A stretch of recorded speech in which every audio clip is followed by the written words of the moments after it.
Тонометр фирмы Little Doctor. Вот он расклеился прямо по заводской пайке. По виду это ПВХ. Я думаю, что заклеить жидкой латкой у меня получится. На всякий случай обезжирю. Я использую 646 растворитель. Как оно замечательно все расклеивается дальше.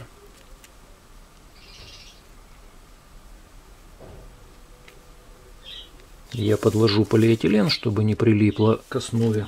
Пум, пум.